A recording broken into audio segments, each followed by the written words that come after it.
Hello audience, welcome to Namkhana থানার অন্তর্গত দক্ষিণ চন্দ্রনগর 4-এর ঘেরি মধ্যমপাড়া সমাজ উন্নয়ন ক্লাবের পরিচালনায় 2026 আগামী 4ই এপ্রিল শ্রী শ্রী শীতলা ও গোষ্ঠ পূজার উপলক্ষে সবাইকে আন্তরিক শুভেচ্ছা ও অভিনন্দন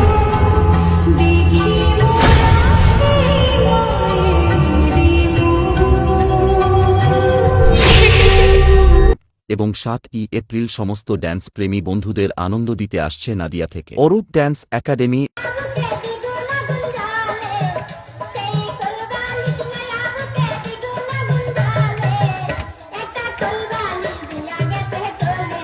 ও ইউটিউব লাইভ দেখতে পাবেন স্টুডিও লাইভ এবং অর্ডার স্টুডিও, এবং সঙ্গে থাকছে দারিকনগর থেকে আগত মা মনসা মিউজিক।